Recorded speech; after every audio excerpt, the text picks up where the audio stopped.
કે વિદેશથી આવતા જે ગેરકાયદેસર નાગરિકો અને ખાસ કરીને બાંગ્લાદેશીઓ જે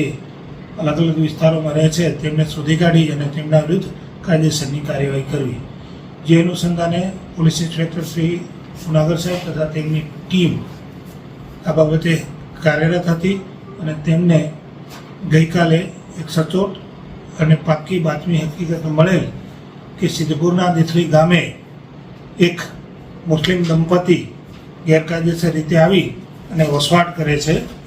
જે અનુસંધાને અમારી ક્રાઇમ બ્રાન્ચની ટીમે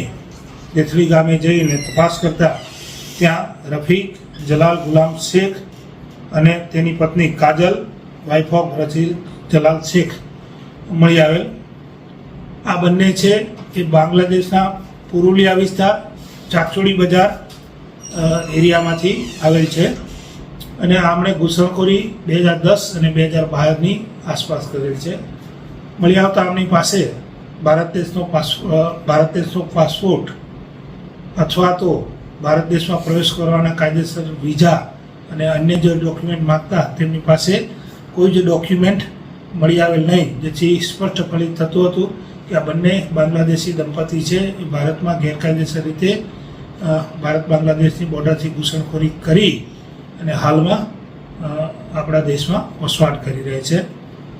આ બંને મળી આવતા એમની વિરુદ્ધ ધ ફોરેનર્સ એક્ટ 1946 મુજબ ગુનો દાખલ કરવામાં આવેલો છે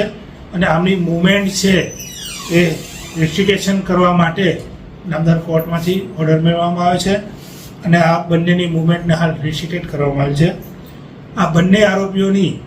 જોઈન્ટ ઇન્ટ્રોગેશન પણ કરવામાં આવેલ છે અને જોઈન્ટ ઇન્ટ્રોગેશનમાં તપાસમાં એવું ખુલેલ છે કે જે આ પુરુષ છે રફીક જમાલ એ 2012માં ઘૂસણખોરી કરી સૌપ્રથમ એ પહેલાં પૂના, ત્યારબાદ મુંબઈ અને અમદાવાદના વિવિધ વિસ્તારોમાં રોકાઈ અને છેલ્લા 6 મહિનાથી દેથલી મુકામે રોકાયેલ છે અને હાલમાં એ કલર કામની મજૂરી કામ કરી રહેલ છે.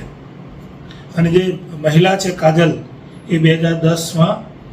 ભારત દેશમાં ઘૂસણખોરી કરીને આવેલ છે અને અમદાવાદ શહેરના જમાલપુર, શાહપુર વગેરે વિસ્તારમાં, ત્યારબાદ મુંબઈ અને ફરીથી અમદાવાદ શહેરમાં આ અલગ અલગ જગ્યાએ રોકાયેલી છે અને છેલ્લા 6 માસથી આ બંને પતિ પત્ની કે જેમણે ભારત દેશમાં નિકાહ પણ કરી લીધેલ છે અને હાલમાં આ બંને દેથલી ખાતે રોકાયેલ છે. રફીક જે શેખ છે પુરુષ, તેની પાસેથી આધાર કાર્ડ અને લગ્નનું સર્ટિફિકેટ છે એ ભારત દેશનું મળી આવેલ છે અને જન્મનો દાખલો છે એ બાંગ્લાદેશનો મળી આવેલ છે. મહિલા છે કાજલ, એનું આધાર કાર્ડ, ઇલેક્શન કાર્ડ અને